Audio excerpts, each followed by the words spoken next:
Hi guys, so today I wanted to talk about getting hands-on with Data Cloud. The video is based on the trail called Get Hands-On with Data Cloud on Trailhead, but I'm going to go through all the concepts and terminology that are used in this trail. So the first thing you'll need to do is you'll need to create a Data Cloud Developer Edition. The instructions for that are all in the trail, so don't worry about that. I'll provide the link to the trail on the description of the video. The video is going to go through creating a data stream, adding and mapping a formula field, getting started with an identity resolution ruleset, creating insights using Data Cloud, and finally creating and activating a segment in Data Cloud. So what is a data stream? A data stream is basically a data source ingested into Data Cloud. A data lake object, or what's often referred to as a DLO, is a storage container for the data ingested from the data stream. Then you've got a data model object, which is referred to as a DMO. That is a Data Cloud object created from data streams, insights, and other sources. Then you've got the Customer 360 data model. That is Data Cloud's standard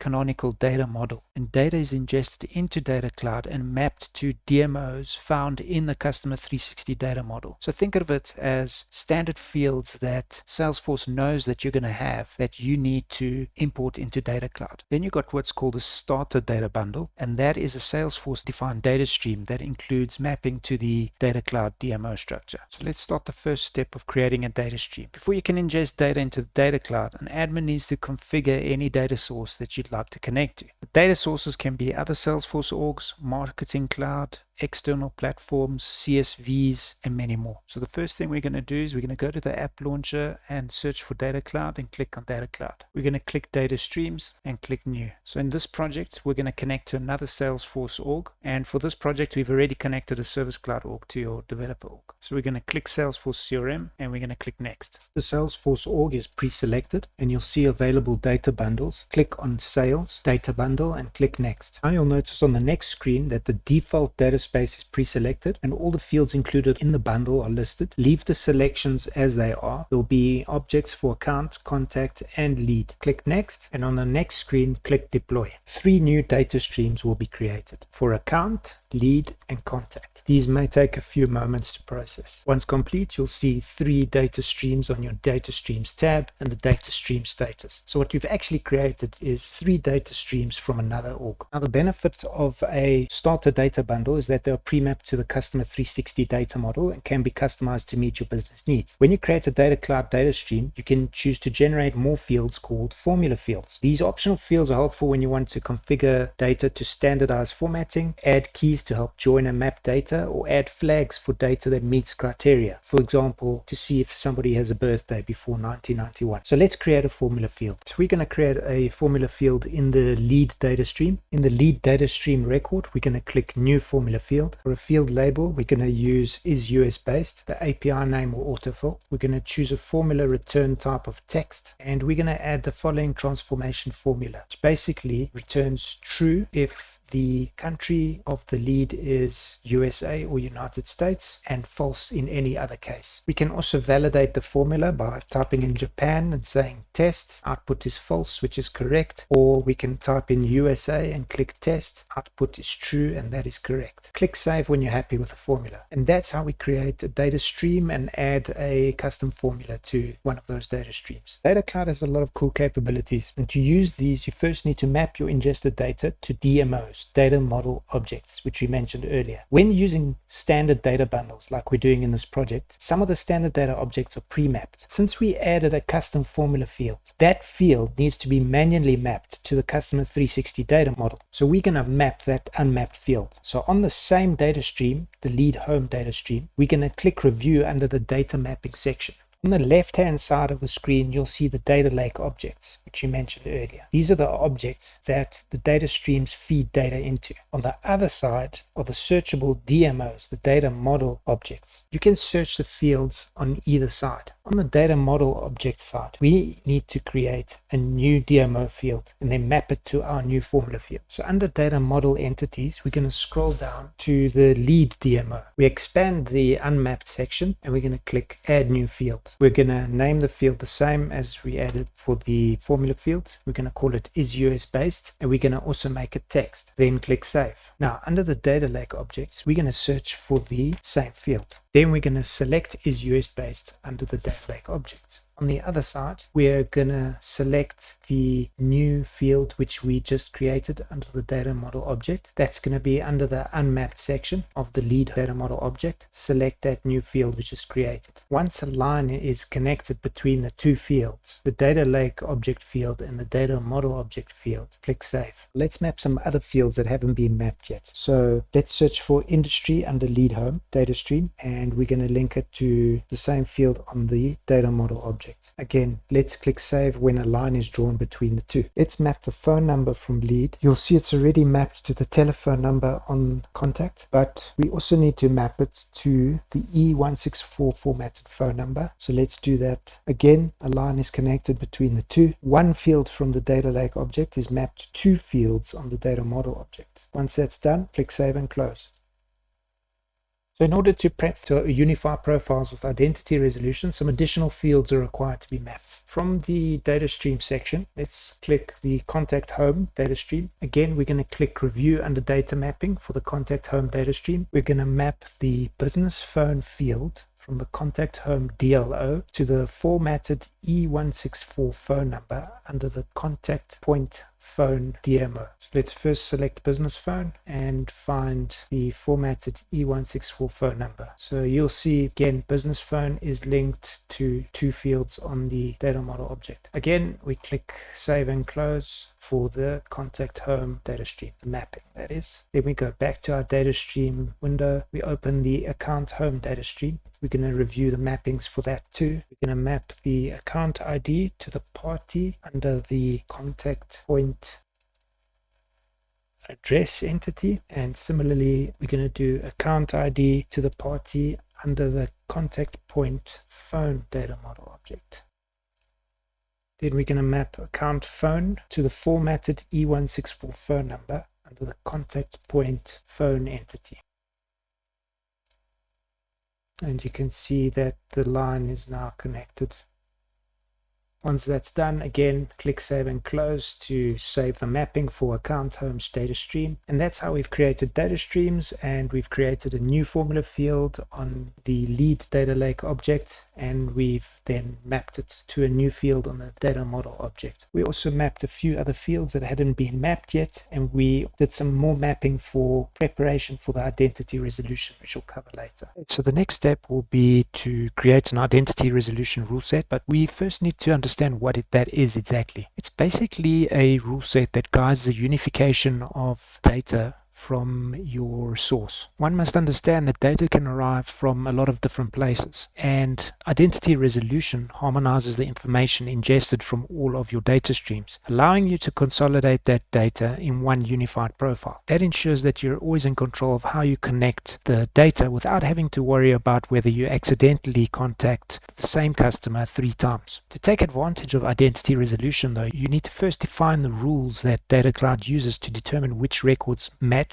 and are included in the customer's unified profile. So let's go through some of the terminology used for the identity resolution rule set. First one is a source profile, and those are the records from your source data streams that Data Cloud reviews during the identity resolution process. Then you've got your unified profile. These are the profiles that have been processed by identity resolution, and each unified profile is created from one or more source profiles. Then you've got what's called a unified contact object, and that is when individuals and businesses may have more than one valid address, phone number, or email address. Unified contact objects store information related to unified profiles. You then got a unified link objects. These objects provide a bridge between your source data and your unified profile data, so that you can always track back each piece of a unified profile back to where it came from. You then got a rule set. This is a set of match and reconciliation rules that tell identity resolution how to match and reconcile your source profiles. Match rules tell identity resolution what data must match for 2 or more source profiles to be consolidated into a single unified profile. A rule set can contain multiple match rules. Then you've got match criteria. Each match rule must contain at least 2 match criteria. All criteria in a match rule must be met to match the records. Criterion consists of a field and a match method. A match method can either be an exact match or a fuzzy match. And then finally, you've got your reconciliation rule, which determines which data from the multiple matched source records are stored in the output unified profile. Data can be reconciled based on the frequency of the value, the recency, or based on the object it came from. So let's go ahead and create this identity resolution rule set. Under your identity resolutions tab, click new. You're going to click create new rule set and click next. With the default data space selected, you're going to choose individual as your primary data model object. We're only going to run one rule set in this practice org, so keep the rule set ID as it is, blank, and click next. Okay, we're going to name the rule set individual match, leave run jobs automatically enabled, and finally click save. On the next screen, we're going to click configure under match rules, review the instructions and click next. We're going to select the pre-configured fuzzy name and normalized email under configure. Click next. We'll keep the default settings as is and click next. In order to add more rules, we're going to add match rule, and we're going to do the same for fuzzy name and normalized phone and fuzzy name and normalized address. Once all three have been added, click save. We're going to click the warnings tab on the right side of the page to address the warning about the reconciliation rule for individual ID, and we're going to click individual ID to modify the reconciliation rules. We're then going to click individual ID and click update selected. We're going to disable the default reconciliation rule, and we're going to set the field reconciliation rule to source priority, and the contact object will be the first in priority followed by the lead object. Then click save. This is quite an important concept, as you need to know which field to use from which object depending if 2, 3 or 4 records have been matched the same time. As you can see, for these fields, the last updated birth date will be used. In other words, the data that is the most recent will be used. Whereas for the individual ID, the source priority is set and the object at the highest priority will be used. These rules are fundamental in determining what data sits in your unified profile. You can run the rule set by clicking run rule set at the top. Obviously this can't start as the job is already running, but once that job is run, you will see what the consolidation rate of the profiles were, how many profiles the identity resolution rule set consolidated. And now that the rule set has run, you can see that 39 out of the 42 source profiles were unified. In other words, 39 unified profiles were created out of 42 source profiles, which means we've got a consolidation rate of 7%. So now we're going to create Data Cloud insights. So after connecting, mapping, and unifying data, Data Cloud users can enhance their data by querying data and building insights that meet business use cases and goals. Now there's two types, the calculated and the streaming. We're going to focus on the calculated insights, which allow for complex calculations based on stored data. Streaming insights are created based on real-time data. You can use calculated insights to define and calculate multidimensional metrics on your entire digital state in Data Cloud. And that can be used in several ways, by evaluating performance at channel level, encapsulating business logic for common calculations, understanding purchasing and browsing behavior, speeding up queries by having calculations pre-aggregated, enriching CRM data by using insights across Salesforce, simplifying segmentation, and visualizing the insights. Again, let's review some terminology related to insights. You've got measure, which is an aggregated value of attributes. For example, customers' total amount spent or an average order amount. Dimension, that's a qualitative value used to categorize a measure. For example, if you want to see every customer's total amount spent, the customer ID will be the dimension associated with the measure of the total amount spent. And then you've got Insight Builder. Insight Builder is a tool that allows users to create insights with limited knowledge of SQL. So we already verified the amount of unification of our data in the previous section. So let's go ahead and create an insight from the builder. Let's create a new data stream first though. Click new under data stream tab. We're going to click Salesforce CRM and click next. Then click all objects under your trial org form for you, Salesforce org. Then choose case and click next. We're going to leave all the data stream fields selected and click next. We'll set the category to engagement and the event time field to the created date. We'll leave the name and settings and click next. Then click deploy. Now we have a data lake object for case. The next step is to map this DLO into one or more data model objects. Case is a standard object, so we are going to map it into the standard object in the Data Cloud data model. Click Start under Data Mapping. Under the Data Model Entities area, click Select Objects. We're going to search case in the All Objects section, and we're going to click the plus icon to add the case standard object. If it didn't turn green, click it again. Click Done. This automatically maps several fields. There are several more fields to map. We're going to map status to case status. We are going to map account ID to account. We are going to map contact ID to individual. Click Save and Close. Now we can create the calculated insight. On the Calculated Insights tab, let's click New. We're going to click Create with Visual Builder and click Next. We're going to click Create a Calculated Insight and click Next. Click Get Started. We're going to use Unified Individual as our first object in the insight and click Next. We're then going to select a join and we're going to select Case and click Next. Notice that this automatically adds and joins multiple objects to create a proper join from Unified Individual to Case. You can click Apply to verify your selection. Let's now add a metric that we want to calculate, in this case the number of cases. We're going to click the plus on the last join and select Aggregate. For measures, we're going to click the plus and add the count of case ID. We're going to name it Count Case ID. And click Apply. Then we're going to add two dimensions. The first one is going to be Unified Individual.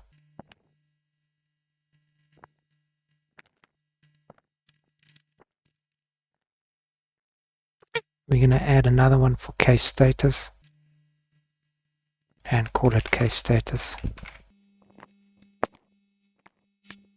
We're going to click Apply. You would normally click Save and Run. Because I've already created, I'll click Update, but usually it says Save and Run. We're going to name the Calculated Insight Unified Individual Case Counts. Click Save. Leave the schedule to default, not scheduled, and click Enable. On the Calculated Insights tab, we're going to click the drop down for the Lightning Actions and click Publish Now.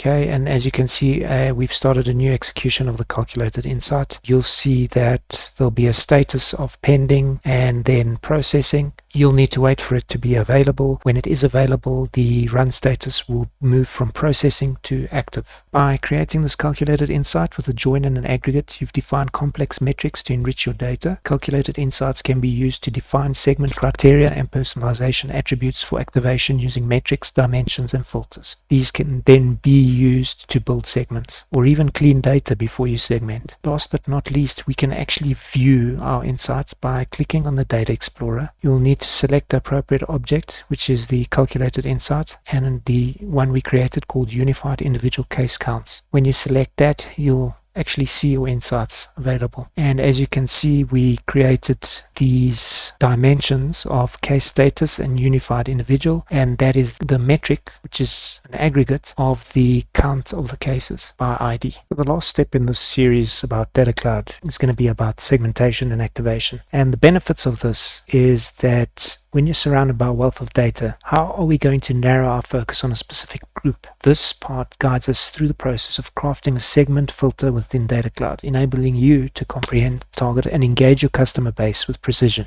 Again, let's review the terminology related to this part of our video. Firstly is segment. Segment is a way of filtering your data to create useful segments to understand, target, and analyze your customers. Segment on is within segmentation. Segment on defines a target object used to build your segment. Publish. Publish is the process of searching and building a segment based on filter criteria. You can publish your segments on a chosen schedule or ad hoc. Activation. Activation is the process of moving audience segments to an activation target. Direct attributes. Attributes that have a one-to-one relationship within the segment target, meaning each segmented entity has only one data point for profile attribute. So for customer data, they would only have one entry for postal code or for first name. Related attributes. These are attributes that can have multiple data points. So let's go and create this segment. First thing we're going to do, we're going to switch to the Segments tab and we're going to click New.